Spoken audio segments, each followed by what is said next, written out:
Identifikasi masalah. Pengertian identifikasi masalah.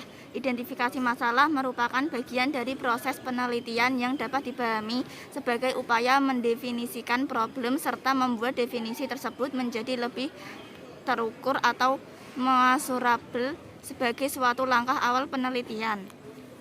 Masalah dibedakan menjadi dua, yaitu 1. Masalah sederhana. Masalah sederhana skala yang kecil tidak terpaut masalah lainnya, tidak mempunyai konsekuensi yang besar, pemecahannya tidak terlalu rumit dan dapat diselesaikan oleh orang itu sendiri.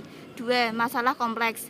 Masalah rumit maupun juga kompleks cakupan skala yang lebih besar dibanding masalah sederhana dapat terkait dengan berbagai masalah yang lainnya, mempunyai konsekuensi yang sangat besar dan juga penyelesaiannya membutuhkan kerja sama kelompok serta analisis yang sangat mendalam. Bagaimana cara menyelesaikan masalah? 1. Menyadari masalah. Langkah pertama seseorang dalam menyelesaikan sebuah masalah adalah dengan menyadari akan adanya permasalahan yang terjadi. 2. Memahami masalah. Jika seseorang menyadari memiliki masalah, maka hal yang harus dilakukan adalah dengan memahami kemudian menjabarkan masalah yang terjadi. 3. Ketahui masalah. Masalah terjadi karena ada penyebabnya, oleh sebab itu diperlukan perhatian khusus pada penyebab yang memicu terjadinya masalah agar semuanya cepat selesai. 4. Sederhanakan masalah. Masalah menjadi sangat rumit akibat dari ulah kita sendiri. Putus asa merupakan salah satu penyebab masalah tak ujung selesai. Oleh sebab itu, sederhanakanlah masalah agar segera didapat. 5. Fokus pada solusi. Hal yang sering dilakukan adalah menjadi perbuatan yang sudah dilakukan dan sibuk mengasihi diri sendiri. Oleh sebab itu, mulailah fokus pada tindakan pemecahan masalah agar solusi segera terwujud. 6. Kenali penyelesaian masalah. Untuk menyelesaikan masalah, perlu mengenali dan mengelompokkan beberapa kemungkinan penyelesaian masalah. 7. Temukan strategi penyelesaiannya. Setelah kemungkinan penyelesaian terbentuk, segeralah membuat strategi penyelesaiannya. Strategi yang baik diperlukan untuk menyelesaikan segala masalah dengan baik. Seseorang harus paham mengenai masalah yang dihadapi dan dapat menyelesaikan masalah secara efektif dan bijaksana.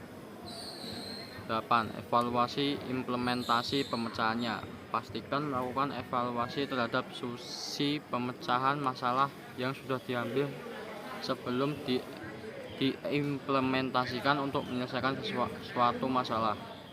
9. Jangan mengeluh berlebihan.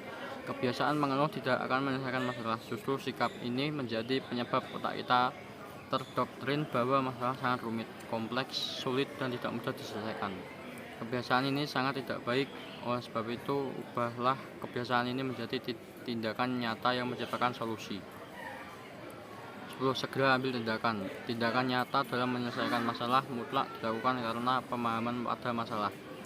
Fokus dalam mencari masalah, kepandaian dalam menyusun strategi tidak akan membuahkan hasil jika tidak segera bertindak menyelesaikan masalah. 11. Atur emosi. Emosi dari pola pikir seseorang adalah dua hubungan yang saling berkaitan. Pengendalian emosi yang baik akan mempengaruhi pola pikir yang baik.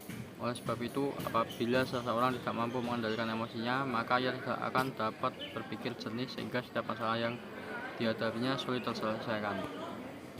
12. Berpikir logis. Berpikir secara logis dan dapat mempengaruhi pola pikir seseorang.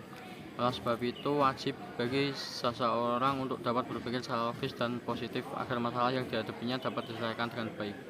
13. Bersikap proporsional. Kejiwaan seseorang dapat terpengaruh oleh sifat-sifat negatif karena sikap proporsional yang dilakukannya. Oleh sebab itu, dalam menyelesaikan masalah harus dalam kondisi tenang dan santai agar permasalahan dapat terselesaikan dengan baik. Perasaan marah, stres, atau sedih tidak akan menyelesaikan masalah. Justru itu membuat masalah menjadi lebih rumit.